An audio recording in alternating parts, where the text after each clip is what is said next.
A very beautiful community. Just a quick one today about the Russians striking Poltava, the military communications institute in the nearby hospital with enormous loss of life and injuries.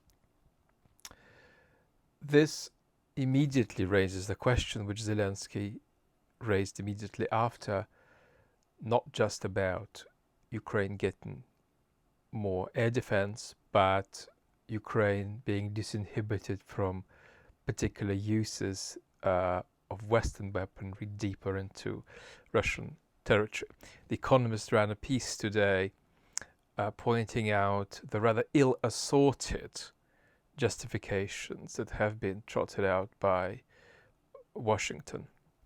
So, how do we think about this? You already know that I have suggested there's genuine possibility of momentum on this, and that, in my view, while the details are for military experts to discuss, in principle, further disinhibition is strongly justified. Immediately, there is going to be a chorus about red lines.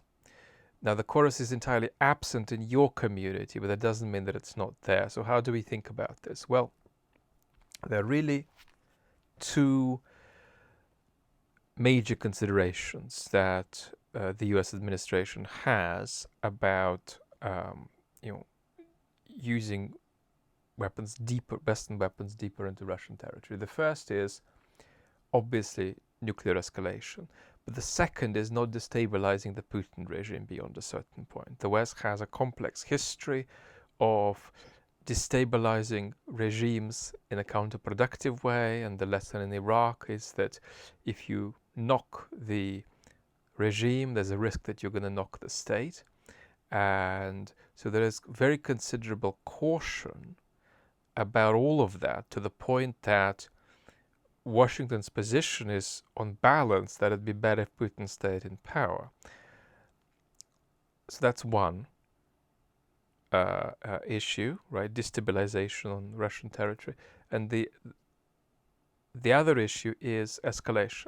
So how do you talk about this? Well, I think that what's very clear for me, now that we are into almost 1,000 days of the war, is that the initial moral arguments that really worked for Ukraine in the first year of the war no longer work anywhere near as effectively. So stories about independence and democracy and national liberation from imperial aggression have a role, but they're no longer effective as primary arguments.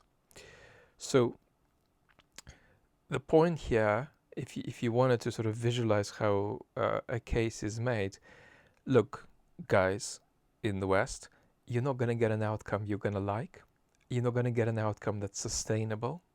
You're not going to get an outcome that is remotely good for your own security unless you disinhibit us in ways X, Y, Z around your own weaponry, right? That's the case that should be made. It shouldn't be, this is unfair, it shouldn't be we're a democracy, it shouldn't be moral arguments.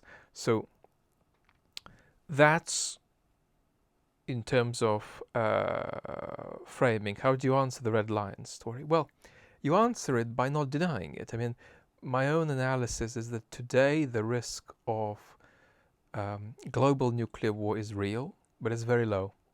I mean, it's higher than it should be, but it's very low in the scheme of whether you should be up at night worrying about it.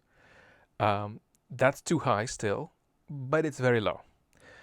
And the trouble is that appeasing Putin can also elevate nuclear risk, just like hitting Putin harder can, right? So you've got to appreciate there isn't a sort of a easeful way to back out of this, right? You drop Ukraine into the sort of the claws of the Russian Empire, and then it's all fine. Well, it's not. So that's an important understanding. The second thing to say is that there's a very strong case to be made that, the West has been conservative here for a long time, excessively conservative about Russian red lines. And that case is compatible with Russia having red lines. There's no conflict there. So you don't need to deny, because then you're going to look silly and depoliticized if you deny that Russia has red lines. Russia has red lines. And it also is true that we may not know what they are. It may also be true that we could never discover what they are, that they could change, that the Russians don't know what they are, blah, blah, blah, blah, blah. All of that is compatible with the idea that, there can be a strong case made for this further disinhibition that doesn't deny the genuineness that, of course, any major power is gonna have its red line somewhere. I'm going to make a special video about that, health allowing, whenever that health allows, on the main channel, to clarify this conversation. But that's really, I think, the theme that has arisen from this gruesome and disgraceful throwing about of rockets that Putin does and calls politics in Eastern Europe.